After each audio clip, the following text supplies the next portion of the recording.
Welcome, everyone, to another edition of Bear Football. Another disappointing loss for the Chicago Bears. Justin Fields and the Bears office couldn't get it done. They have the ball with a little less than 2 minutes to go. They're down by 3 points, and their very first play call, Luke Getsy has Justin Fields run with the ball, and Fields was clearly suffering from tired legs. That play call has to be one of the worst I've ever seen. And then on the very next play, Justin Fields throws an interception as the pocket was collapsing on him. Very disappointing, but nonetheless, it is what it is. I saw a lot of progress in this team. Tyler, what are your overall thoughts? It sucks, Aldo, because I wanted to win. Speaking for my brother John Buffone, no moral victories. But we are climbing the draft chart, and we own it, and so it sucks, man. I could take so many different instances. I do see progress. We are fighting in these games, but it just sucks because I am worried about Justin's hamstring at this point. Was that a desperation throw? A lot of different things to take away. Finally getting Montgomery involved, but my overall quick reaction is are we playing down? Are we playing down the competition? Are we just not power driving through to get a victory? And but ultimately Justin's hurt. Why are we running him? And so that's one of my instant reactions. Let's go over to my brother Danny. How you doing? Yeah, I'm good. I mean, in terms of my instant reaction is again, it's as Justin goes, as this offense goes, there's just to kind of show you guys how this offense was putting up averaging about 30 points a game. And it was all because Justin Fields and what he could do athletically with his legs and take that aspect away. And the offense bogs down. You make this just a traditional, drop down pass, pass offense, and they can't complete passes because you can't protect Justin. You don't have receivers yet that can, get initially, open right away after the snap. And plus, Justin's still developing in terms of his ability as a NFL pocket passer. He's getting better and better, but he's not yet fully developed there. And that's something that, we have to expect. But, with him and his ability to run and create, advantages on the outside with his legs, and you take that away from him, and this is what happens to the Bears offense. With that ability still there, he's still a dangerous element to this offense, and you still average about 30 points a game. The one thing that's encouraging was that, we saw he was limited in the second half, but he was able to, use and make plays in the pocket, not necessarily run and gain first downs with his legs, but, buy time. That was that one play to St. Brown. That was a 12-second back there. He's running around, making guys miss in the backfield, just buying time and allowing St. Brown to come open. We saw it before. I don't care how good of a secondary you have defensively. I don't care what you got going on. You cannot cover NFL receivers for that long. And that's the kind of stuff that Justin brings, even when he's not fully healthy. So the unfortunate part was this last drive, I didn't get the play calling. Justin's dealing with some hamstring issues and some leg issues, lower body issues, and you do that quarterback draw, the first play, and then the second one he runs as well. It looks like he just kind of tucked in and ran. I'm not sure what the play call was there. The interception, obviously the ball was a little bit high, but right through Montgomery's hands, he should have made that catch. Now, would it have been enough for a first down? Maybe, who knows? But the ball gets tipped. Tip drill, what happens with those tip drills, right? It goes right into the defender's hands, interception, ball game, it's over. So it's unfortunate, but it's something that we have to kind of keep going. In terms of, this Bears team, this is how it is, guys. Like we talked about, this should have been could have been a winnable game. We've been saying that for the last 3 weeks, right? But so was the other team. Like Atlanta is a game out of first place, and there's this is our game. We must win this game. And they're a team, like I said, one game out of first place, and they came on when they won that game. Yeah, and Danny, I mentioned just before you got on, I was a little disappointed with the play calling myself. Overall, though, I want to ask both of you guys, starting with you, Danny, what did you think overall, the game plan from Luke Getsy? Because I, for one, I'm always very, very reluctant, like Tyler, to criticize the offensive play calling and play calling in general. But this was one game where I really rose an eyebrow, and I thought Luke Getsy may have made some bad play calls. And there is going to be a time where you just have to risk that this guy can throw from the pocket and make these timing throws. what do you think, Danny, about Luke Getsy overall for this game with the play calling? I think the play calling was a little bit like, this is the first time in a while that I've kind of scratched my head on a couple of these plays. Like I said, we just mentioned those first two plays on that last drive. First half, it was a little bit uneven. We talked about it at the halftime. But, you know, Dean, I give credit to where credit's due, man. Dean Pease is one of the better defensive coordinators in football. And we saw on one of those sacks in that first drive after halftime where, he brought a linebacker that was covering, that jammed the tight end at the line of scrimmage, was covering, and then all of a sudden he came barreling in and then sacked Justin Fields. So, they do a great job of disguising their coverages and what their intentions are pre-snap, and then post-snap is this other thing as well. So, I just got to tip my hat to Dean Pease and what he did. I think he confused some of the, whether it's Fields or whether the offensive line, the blocking assignments and all that stuff. I think that was definitely something that played a role there. And again, with Fields hamstrung, pun intended there with his leg, it's you can only do so much in terms of Luke Getsy, because what you've been doing the last 3 or 4 weeks has been working great. That's taken away. You have like one hand tied behind your back, and you're kind of like now trying to figure out how to get this offense moving without the threat of Justin being able to run and take off. And it was only a matter of time. The broadcast team picked up on it on TV on Fox. It was only a matter of time where these NFL defensive players and coordinators are going to pick up, hey, he's not doing the stuff he's been doing the last 3-4 weeks. He's not running with the ball. He's got to be hurt. Let's go. Let's bring pressure. Let's kind of, if he's down, let's keep him down. And I think that you saw that there with just bringing all these different kind of blitzes from all different angles. Tyler, I want your thoughts on this too, and I'll add to the question. We saw early in the game in the Bears' second series, Fields misconnected with a wide open Darnell Field down the right side of the field that would have added 67 yards to his passing total, would have easily put him over 200 for this game. But then I don't recall there being another pass call that was a bomb, to test this Falcons secondary, which is ranked among the worst in the league. How disappointed are you? And I know you're like me, you're reluctant to criticize the play calling, but how pissed off or are you annoyed a little bit that Getsy didn't go back to the well? Although I'm definitely annoyed by it. I don't want to criticize the coaching, but those are the facts. Mooney had the guy beat. Like, the guy couldn't stick with him. So it was very, very weird to see him not go back to what we saw was an opportunity. I mean, Darnell Mooney finally got his touchdown this season, like last week before. And so but it's also like you see Justin being the nice student, doesn't want to go against the teacher, doesn't want to get anybody upset. But like that commanding Hall of Fame quarterback says, hey, that guy is open. Let's go back there. And so it's like you're damned if you do, damned if you don't. Like, our quarterback doesn't want to piss off the new regime, part of my language. But then Getsy, come on, bro.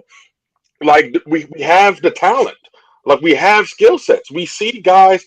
I mean, as much as crap as they got talked about the Bears wide receivers before the season started, we got some actual speed that is a threat downfield. And so, like, and Aldo, to your point, that was the second quarter. We had a whole second half. The only deep pass I saw was to David Montgomery. That was the only. I'm like, come on, help your quarterback. To Danny's point, I think Justin is a phenomenal talent. So if you could throw the deep pass, who cares if Justin can't run? Block, give him 3-4 seconds, and let it rip. That takes off the pressure, because if you're going to bring a blitz, somebody's open.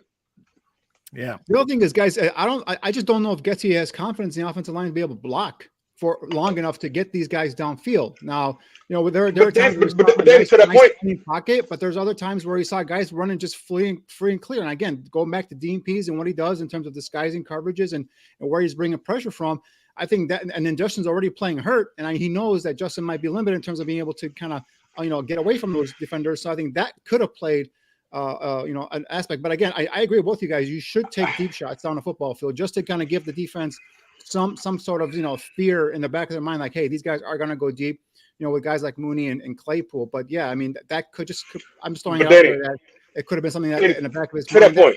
Don't forget, Khalil Herbert, who's been a big part of this offense, was out today. And Tristan Ebner is just a guy right now. Ebner is just a rookie, just a guy. Didn't give you much in terms of his vision or anything like that. What Herbert comes in as a nice 1-2 punch, him and Montgomery. That's a nice, big part of your offense that's not there today. And that's another reason why I think you saw some of these, lack. But let's get back to the question. Let's stick to the question what Otto just asked. about the deep pass, Danny, you just said that because he doesn't trust the offensive line. Oh, I mean, I get it, but at the same time, you're going to do a quarterback sneak. So I don't understand. You don't trust him to have 3 or 4 seconds to throw a deep pass. But the thing, a quarterback sneak is not sitting back there 5-6 seconds waiting for. But that's not, but bro. And having a quarterback take a shot, whether it's in the. But if you're going to run him, or anything like that, Danny, you're missing the point. Danny, you're missing the point. If just as good, you can't. Hold on. One at a time. Go ahead, Tyler. If Justin's going to run the ball, he's automatically getting hit.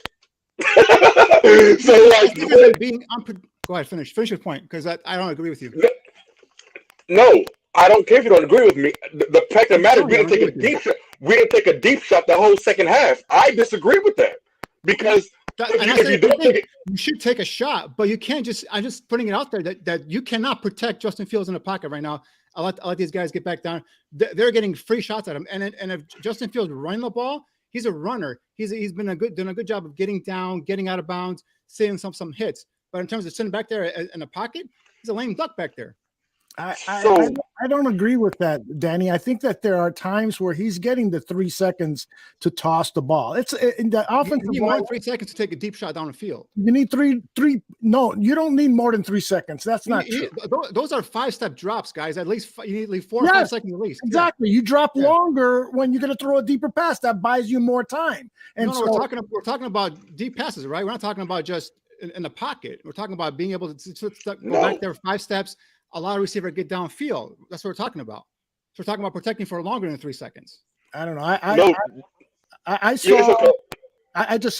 saw the offensive line, and I hate to be defending them because they're not, a good offensive line, but I saw enough time on some of these throws, and he just can't find somebody, or he's reluctant to pull the trigger on certain pass plays, and that happens on deep passes, intermediate passes, and I'm also really disappointed with some of these short throws. He's threw 3-5 yards where he needs a little bit of touch on them. He's just not completing those. Now, again, I hate to be critical of Justin Fields because I know people are going to jump all over me, and I love the guy, and I have total confidence he's going to be great. But this is where we are at now, that he still has a lot of improvement to do in order to be a top-notch passer of the ball. Yeah, no doubt there. But I mean, talk in terms of touch and accuracy. How about that throw to David Montgomery down the sidelines? That was touch, and that's feathering in between second and third level. So you can't knock him for not having touch and accuracy, and then praise him for having that throw as well. Well, it's just he has no protection now. Can he get rid of the ball? Can he get rid of football quicker and faster? Sure, that's still something that's developing. But in terms of telling him I'm talking specifically downfield, you need about 4 or 5 seconds of protection back there. And today they couldn't do it. But for this game, what Aldo was saying before you came on, what we were talking about, Danny, was if Mooney would have caught that ball, that was 60 yards that could have been added to the total. Sure. You with us? Yeah. Okay, cool. Mooney beat the guy. Justin was protected. You with us? Mooney beat the guy. Say it one more time. Mooney beat the guy what? Mooney beat his defender second quarter. He beat him bad. And then Justin just overthrew him. Justin was protected. Are you with us? You with me? Yeah. Yep. What Aldo was saying was we didn't have that many more attempts of that same type of deal in the second half. Right. I agree with you. That's guys. what we were saying. So when you said you don't agree, we're like, what do you mean you don't agree? No, I said I agree with you guys. They should have taken more chances downfield. I don't agree with you guys that the offensive line gave him a lot of time to throw it back there today. That was okay. No worries. We agree to disagree. Yeah, that wasn't the topic. We weren't talking about the line. We were talking about. I agree they should have taken more shots. I said at halftime they should take at least 1 or 2 more shots down the football field just to give the defenses some pause, saying, hey, you know what? They're going to take a deep shot here or there. They took one in the first half. We got lucky. We didn't, they didn't complete it. But no, I agree. They should take at least 2 or 3 deep shots a game, in my opinion, if not more. That's what we were just saying. That's what we were confused. You were saying you disagree. My only thing was just maybe that what could have given pause in terms of not calling it. And again, just playing devil's advocate here is that he does not feel like they had enough time in late in the first half or second half to be able to protect Justin. That's the only thing I'm just kind of throwing it out there in terms of what could be in the back of Luke Getsy's mind.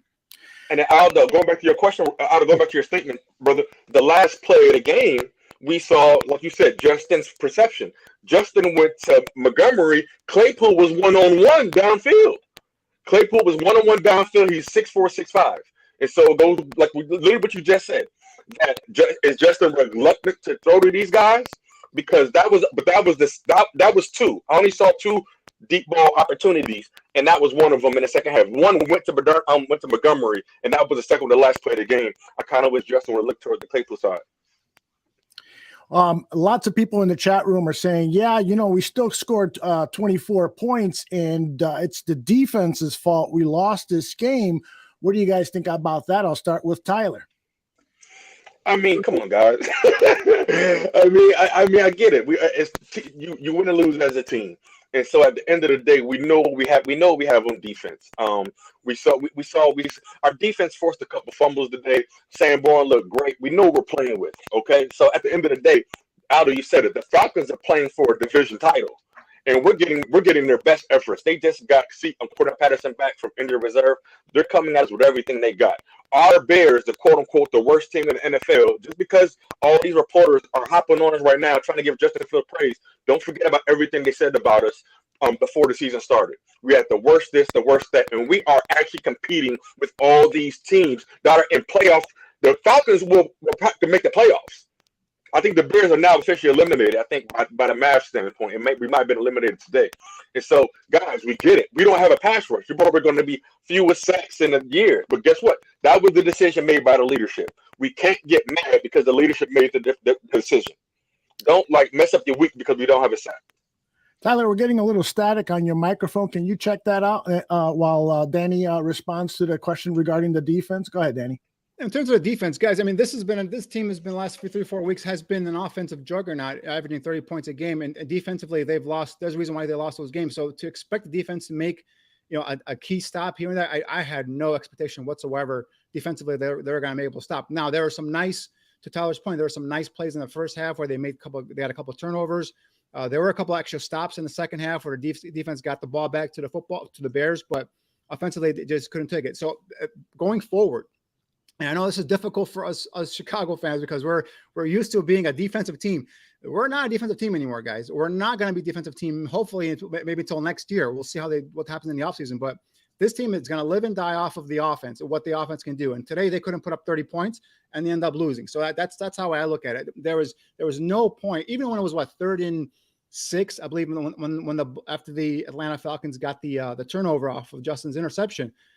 3rd and 6, and then the Bears, I think, had one timeout left. I had no faith that they were going to stop them and force them to kick the ball and Bears get the ball back. None. And then what happens? They did convert on that 3rd down, easy run, big game by Algier, and game over. So it's like, this is not a defensive team anymore. This is not going to be a defensive team anymore. Sure, can they make some plays on defense here and there and surprise us? Maybe, but this team, in terms of wins and losses, it'll go as Justin goes. If Justin is healthy and putting in the offense and putting up 30 points, they have a chance to win. If Justin is like today hampered by whatever it was, a hamstring or a shoulder injury towards the end of the game, and he can't be 100% out there, he can't put up 30 points, Bears ain't going to win. Simple as that. I hope respectfully, I hope you're wrong, because I'm a defensive guy, and I hope that is not the case, because with the quarterbacks that we have, what we're going against in our division, we have to play defense. That's just the Chicago Bears motto. Defense wins in the playoffs. I'm very interested. But not this year, Tyler. I'm talking about this year. I'm not talking about the future. Very good. But I say we better be, because we just hired a defensive head coach. So right, I would hope. Yeah, I'm just talking about this year. Okay. Yeah. I think we cut some fat off and we release our salary cap and all that stuff. But I hope we bring in some great defensive pass rush. That should be our motto next year, Dan. I think you agree with that, with the nose tackle and front seven. Yep. Yeah, no, I was just talking about this year because, I mean, they're playing who they got, right? They pulled a guy, Chaco Charlton, off of the Saints practice squad, and he's playing, half the game today. I mean, that's how bad they are defensively. They don't have the depth. They're playing everyone they've got. Gordon got hurt today. I think someone else got hurt today defensively. So it's like, this is what it is. And unfortunately, there's some bright spots in terms of what we like kid like Sanborn so far. He had another, solid game today. But it's like, it is what it is right now. Brisker had a solid game today. They're not going to be a defensive team this year. Now, that I agree with you. That's something they need to address quickly in the offseason, whether it's free agency, a draft, or both, to be honest with you.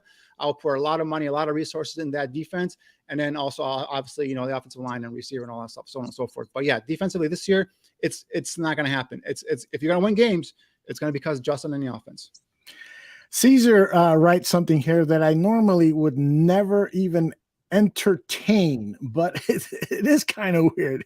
He writes, if anyone knows football, we know they threw that game in the end, and I still don't want to believe, and I won't believe that they threw the game at the end, but there is a feeling here that the Bears really don't care too much about winning because this is a complete rebuild and they would love to have a top 5 draft pick. If they would have won today, their draft status would have gone from 7 to around 17, 18, something like that. And so, Tyler, I'll start with you. Do you sometimes get that feeling too that, hey, maybe they don't really want to win this game? It's so funny because while we're talking about, I'm like, did we try to win that game? Because like it's like we've been tripping on air the past couple of weeks. You know what I mean? And it's just like, come on, guys. And you think about all the games that were less than 7 points. Yo, we could have beat the Giants. All we had to do was score a couple of touchdowns. Like the Vikings, like all these close circumstances. But these last ones, Aldo, I don't know. And I would hate to think so. But at the end of the day, I'm like, as I'm thinking about, I'm like, who? Now I'm thinking about the top 10 draft picks. It's funny because as we were talking, I'm like, we might get a top 5 draft pick. And so you don't know, but like I am glad that we actually have our first round pick this year. Mm-hmm. I know Danny's gonna poo all that, but don't you get the feeling, Danny, that sometimes they're not really interested in winning? I honestly, I don't, guys. And the only reason because is like you have, 53, 60 some players on that roster and they're all, we talked about it before. Majority of these guys are playing for their careers next year, right? They're all 1-year contracts. If this coaching staff goes in there with the idea if they're going to give up a game and they don't care, they're going to lose that locker room. If you use a locker room as a head coach, you're done pretty much. You're done. Ask Matt Nagy, ask Trestman, ask all these guys in the past. So, I don't believe that. I don't think of that. They have 6 games left. They could easily pull off one or two of one of these miraculous victories. And next thing you know, they're down the draft board. So I think what the Bears are going to do, they're going to finish in the top 10 in terms of their overall draft pick.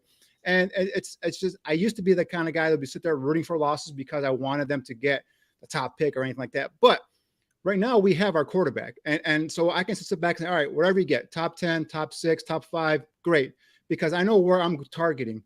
What I'm targeting. And I think you can get a great player at those, within the top 10 at that position. So you have a lot of needs on this football team. You don't have specifically just one need where you're like, all right, I need a top 2 pick so I can get this one player. No, you need, and then eventually guys in the draft process go up, guys go down stock wise, as long as you're in a sweet spot in that first round, especially that top 10, you could recoup a whole bunch of draft capital with guys in teams in the, teams that are trying to jump up and get their quarterback or get their, receiver or whatever position they're looking for. Right. So that's the thing is like, as long as you finish in the top 10, which the Bears, I believe will, their draft status, I think they'll be fine. You, as a coaching staff, you cannot risk losing your locker room and now the only thing is like, the only thing that got me questioning is like that play calling in that last series was, like, what are you doing? I was like scratching my head. I'm like, what kind of play calling is this? If Caesar is basing that off of his thought process or his comments, maybe I see that, like, what are you doing? But maybe he just, at that point he's like, what, this guy is hurt. But still he's hurt, but you get running him. So it just didn't make sense to me that last series there. Tyler, you had a thought? Yeah, I had a quick thought. And first of all, like, shout out to Caesar because that was a real question. And I definitely appreciate it because, like Danny said, you're like, come on, guys. Like, they like get the Bears. I'm getting notifications that Bears staff may be in position for head coaching jobs next year. That's the kind of notifications that I'm getting throughout the course of the week. And so, like, we have got the league on notice. So all of a sudden to fumble like that was silly. But I wanted to ask Danny, according to the draft, the best player, like I think our highest need may be in the front 7 or offensive line, in my mind. Or Danny, do we get the best player available? In my mind, maybe the best defensive player available. But like Danny, what's your thought process that the Bears should do? Is it best offensive weapon, best defensive weapon available, or do we go offensive line, defensive line? Tyler, it's all going to depend, man, what they do in free agency. Remember, they have over $100 million in cap space. There's going to be players, veteran players that can bring in and address area of needs. But let's just say that they stay status quo for the purpose of this conversation, and they go into the draft with what they have right now. Dude, top 2 picks got to be defensive linemen. I'm talking about tackles, ends. Travis Gibson again today got washed out in terms of the run defense, was just tossed on the ground like a rag doll. Another earlier run in the first half.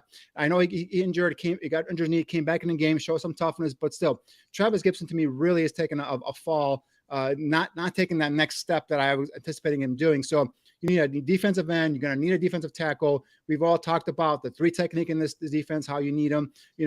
Possibly if you bring back Nick Morrow, you may have found something here in Jack Sanborn.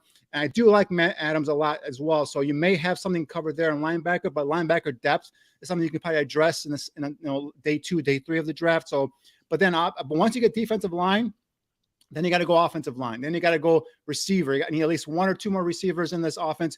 And then another area we don't talk about here is a nice complement tight end to Cole Kmet. That adds another dimension to your offense. I mean, a guy just top of my head, I'm going to throw out there, Mike Gesicki. A guy from Miami. He's more of a flex guy. Line him up in a slot. He'll give you another a big bite out in the passing field.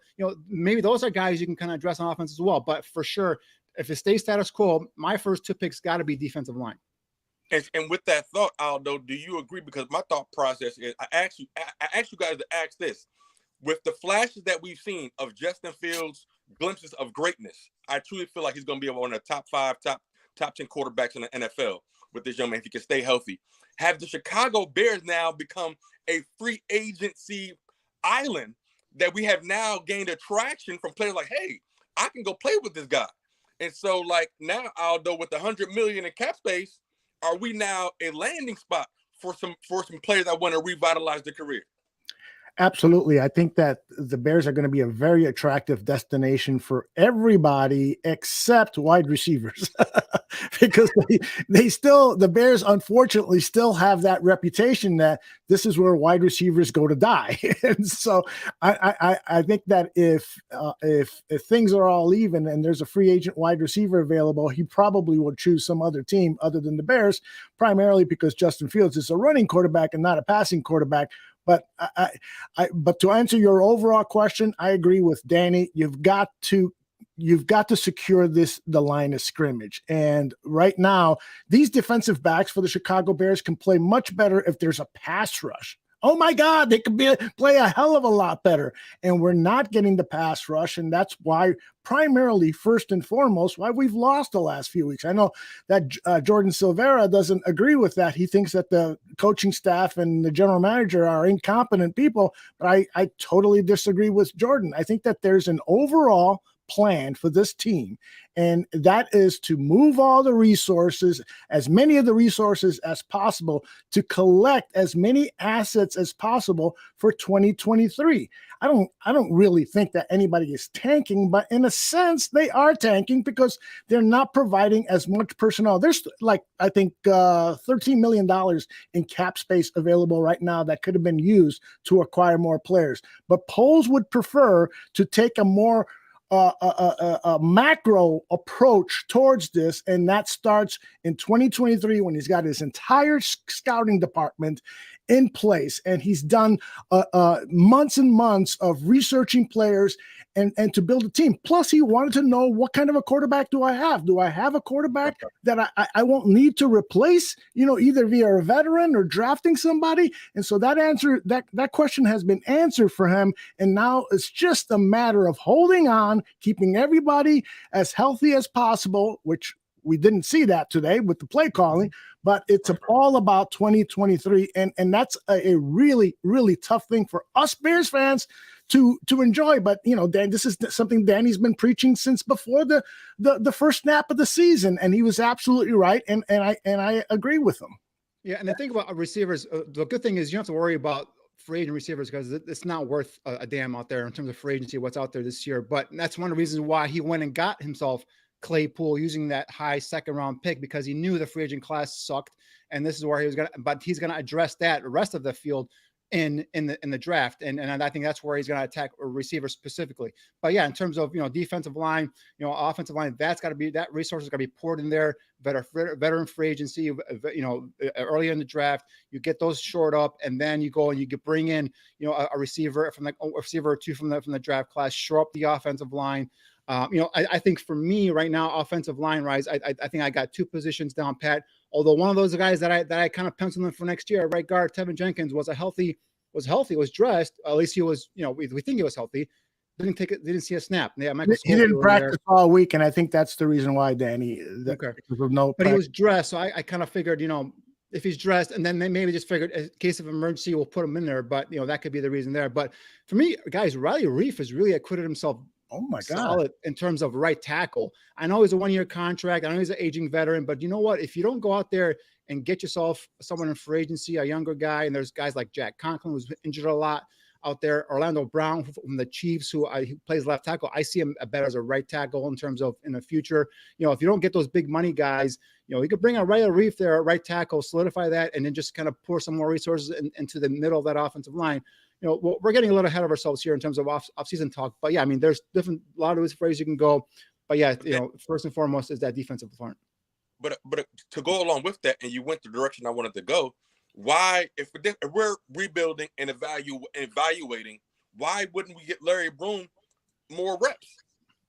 I agree. I don't think Barroom's a right tackle, Tyler, to be honest with you. I mean, you want to put him inside a guard and come compete? Fine. I have no problem. Let him compete there. But I think right tackle, we saw him exposed. The more he got exposed at right tackle, the more he started looking a little, vulnerable out there. So that's why I think he's just not a right tackle. Now, you want to give the kid a chance at guard? I have no problem. Let him come in there and compete. And the best 5 start.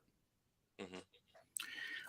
What do you guys think about what Jordan is saying here? He's saying that the coaching is incompetent. You got to look at his example is evidence here. One of his pieces of evidence is Chase Claypool being much more productive in his very first game after just 5 days of practicing or learning the playbook. And then in subsequent 2 weeks, he's been hardly a factor. What do you guys think?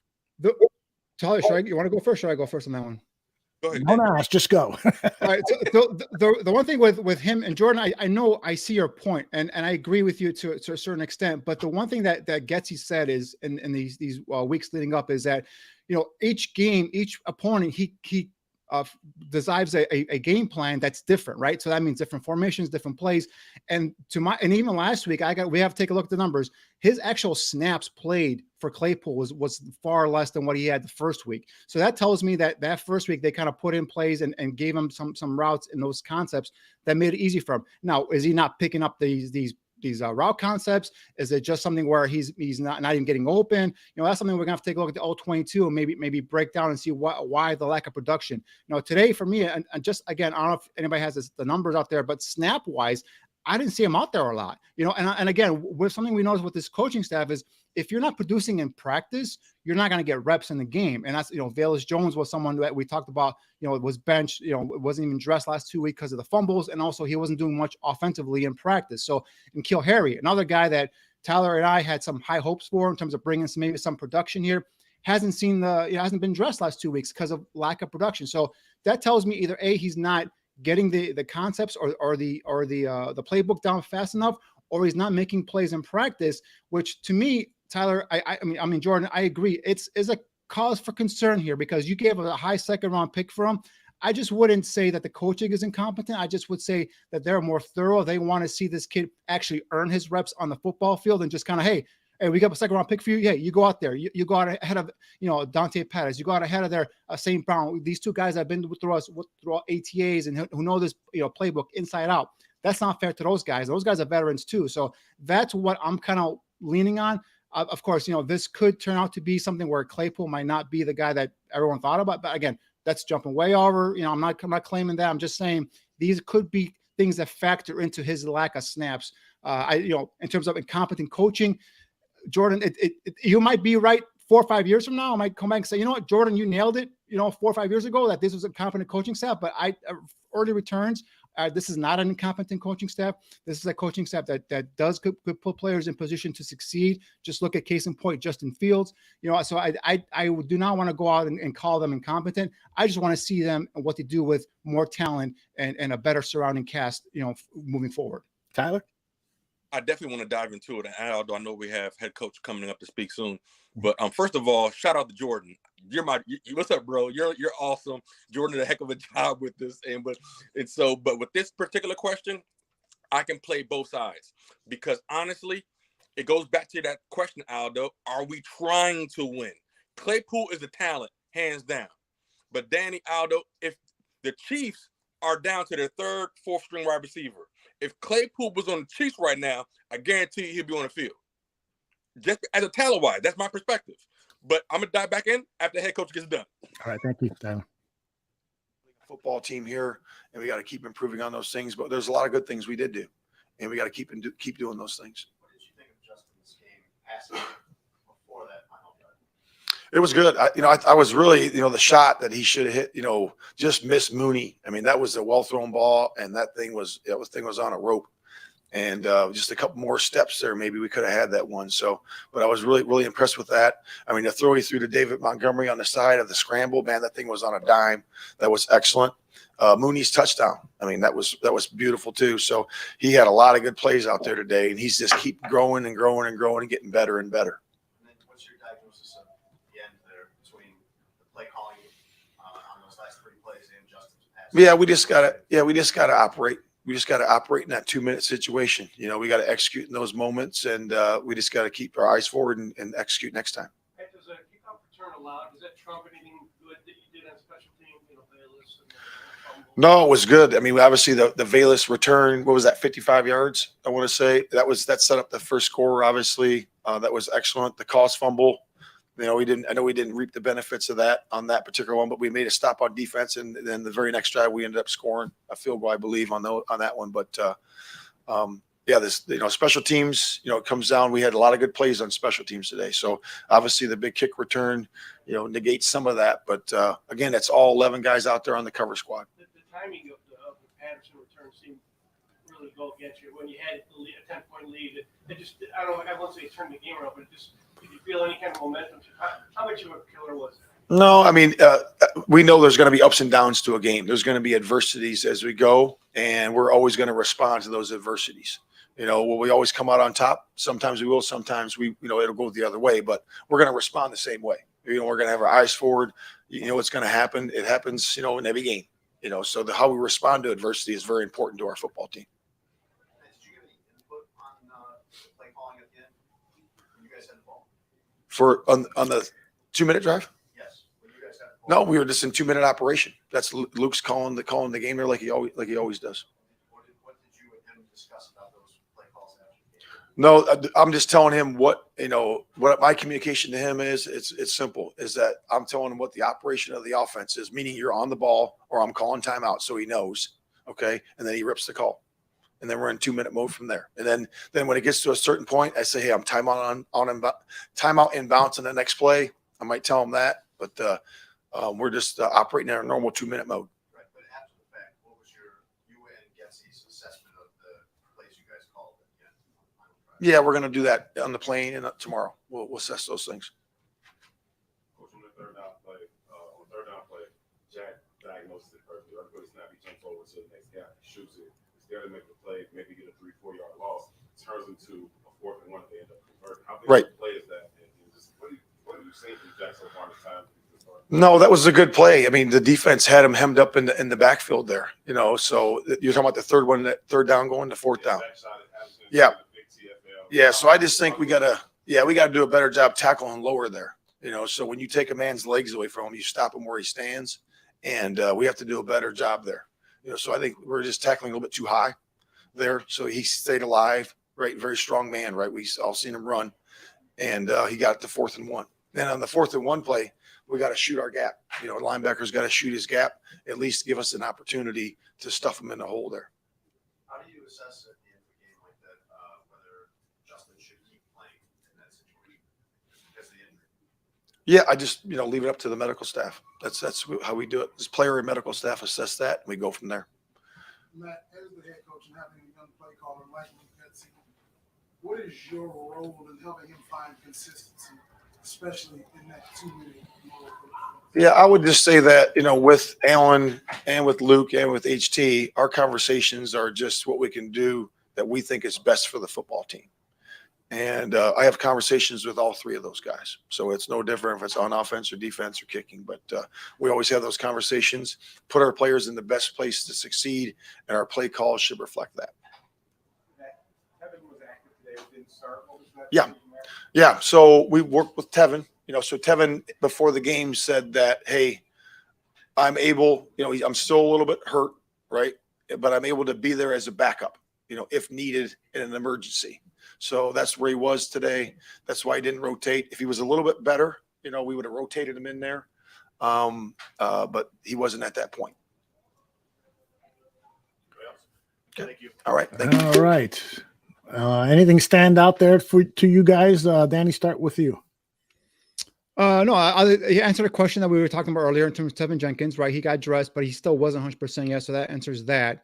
I like the fact that they kind of pressed him in terms of Justin, and being hurt and that play calling. He just said, left it up to Gutsy. Gutsy is a play caller. I don't mess with that, which we already knew. And in terms of the injury, it's the training staff. The training staff said he was good to go. He's go back in there. So the one thing I would say right now, and this might be, you guys might poo-poo this. I might get trash, but I would sit Justin Fields next week, guys. I would not play him against the Jets. I was going to ask that question. I want to hear. I would not play him against the Jets. That is a ferocious front seven. And you cannot block that front seven with this Bears offensive line. So I would just sit him. I would let him take on a cart, take him to So I would just sit him and let the veteran Simeon get in there, and it's going to be probably it's a game you could probably win with Justin there being 100%. But at this point right now, it's like do not let this kid go out there and take another beating. I think that the bye is after that, correct? If I'm not mistaken, after the Packer game. There's Packers after. Okay, so yeah, so that might not give him. I was gonna say maybe give him 2 weeks to kind of heal up there, but yeah, I mean for me, I would just let him sit there. Yeah, there's Packers after that, so. Depending how severe the injury is to his shoulder, I was just hoping it wasn't a collarbone injury, because he fell on his side and started holding that shoulder. So hopefully it's not that. But that's the thing is my initial reaction is just sit Justin out next week. What do you think, Tyler? Yeah, I would err on the side of caution. Don't play with the future. The last thing we need is Justin hurt during the offseason. That's a whole nother can of worms, because we just don't want that. Because the shoulder and the hamstring, we're talking about soft tissue here, guys. You just don't want to play with those kind of things. Danny, I was surprised that they even kept him out there.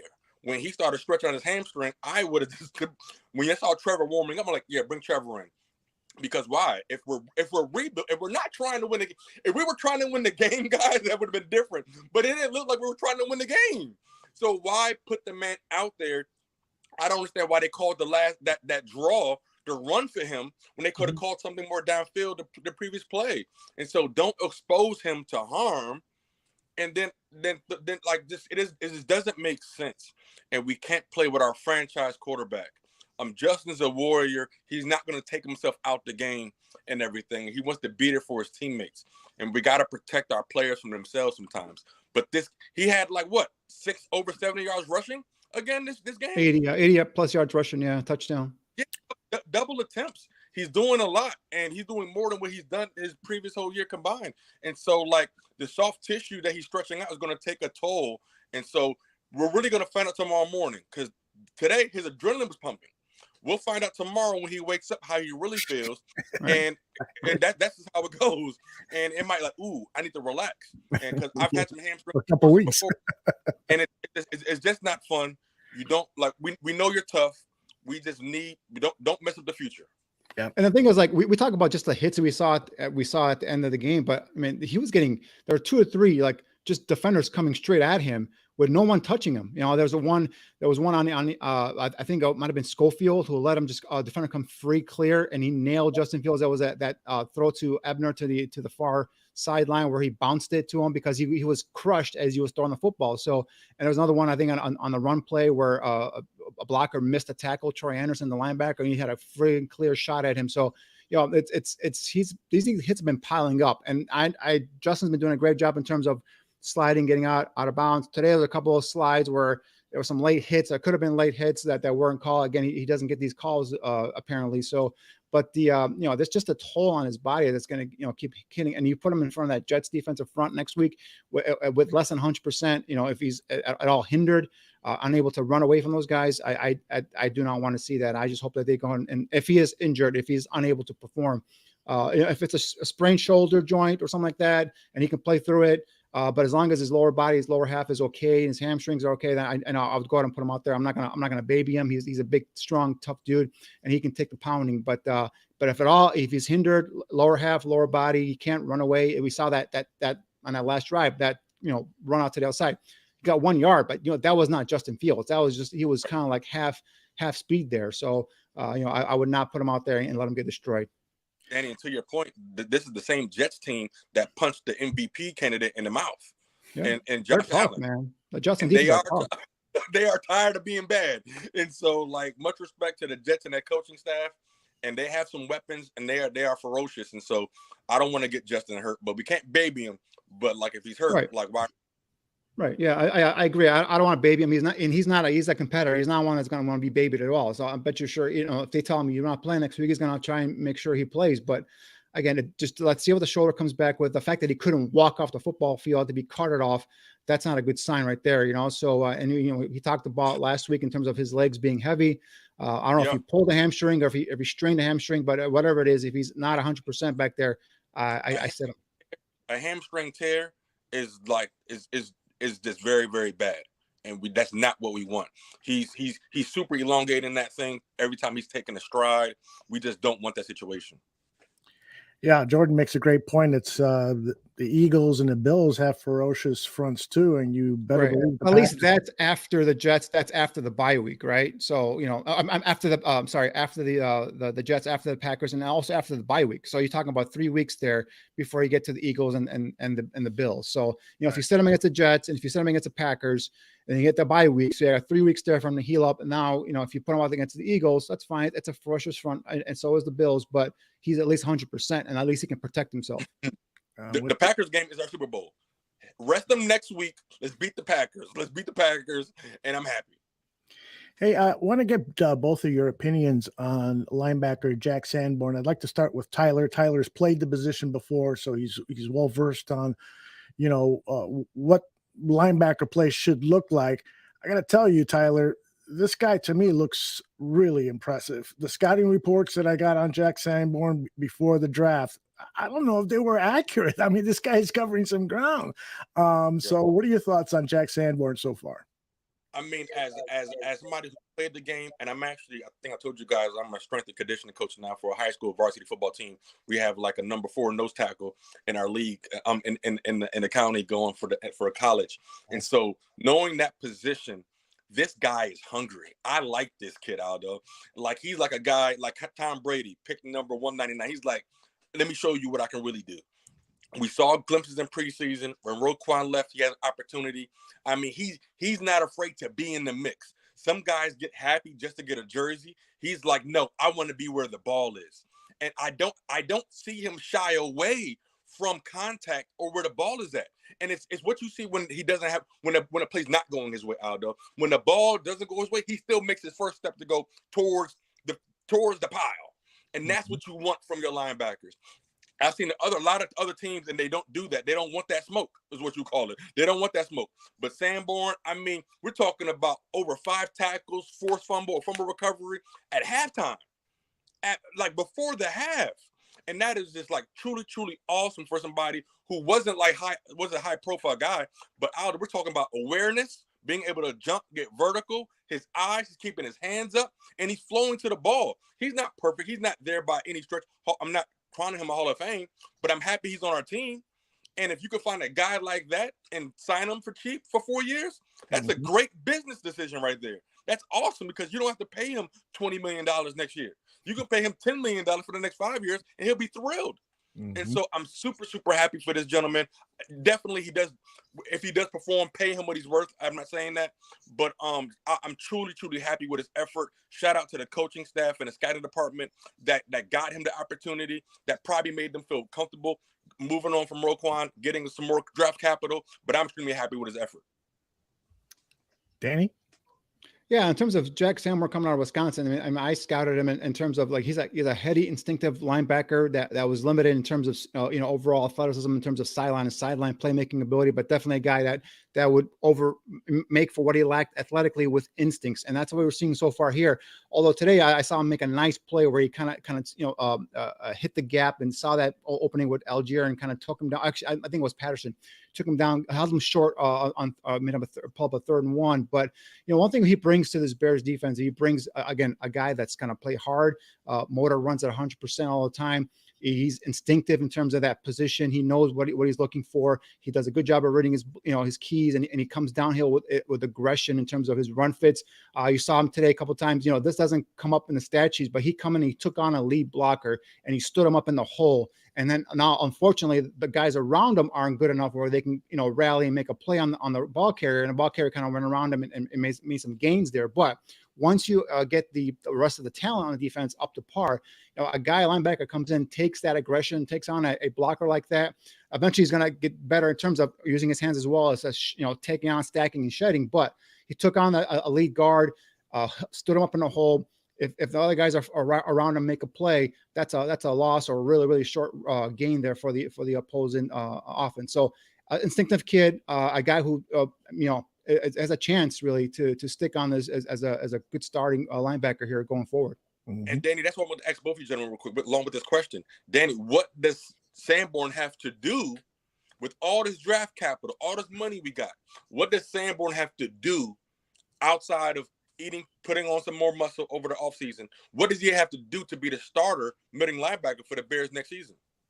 Or as of right now, there's no one on the roster better than him in terms of starting at middle linebacker. I mean, I think Nick Morrow's on a 1-year contract, but I think we've seen he's a veteran that could possibly be re-signed and play a weak side linebacker. But again, he's not the ideal fit there, a weak side linebacker. So you might want to look to the draft to kind of bring in an upgrade. But in terms of Sanborn, if he doesn't play Mike, if for example you pick up a weak side linebacker in the draft or in free agency, you move Morrow back to middle and you put Sanborn in strong side linebacker, I think you can do that as well. So I think Sanborn has cemented himself on this roster. I think in terms of what he can do to get better, just touch on it, being better in terms of his hand stacking and shedding at the point of contact. He's already a guy that brings that physicality in run defense. So he takes on blockers, just got to get a better chance of being able to use your hands to get off of those blocks and make a play yourself. But I think once we see the talent around him get better, I think we'll see him get better. And of course, a full offseason in the weight room, getting stronger, getting more in depth in this defense. I think you'll see this kid have a chance to really cement the starting spot. So if he doesn't get to the next step and he's at worst a backup linebacker, he's going to be a hell of a special teams guy as well. So I think he's got a spot on the roster going into next year for sure. Yeah, I'm super impressed with the way Sanborn has played. It's been a surprise. It's been a revelation. Hey, guys, I've got a family emergency that I need to attend to. My father-in-law is not very well, and I just got a message from my wife that things are not going well. So I'm going to pull the plug on this edition of Bear Football a little earlier than I want. Just got the message here, so I apologize to you and to all of our listeners. Great job, Tyler. Great job, Danny. I'm filling in for John Buffone here. I'm going to dart out of here as quickly as I can. So tomorrow, our football coverage is kind of on hold. Probably resumes things on Tuesday, although I should say Bears Country Podcast will be on tomorrow at 7 p.m. Central with Dan Aguirre and Mr. Shorty. And Cliff Victoria. So take care, everybody, and we'll see you soon.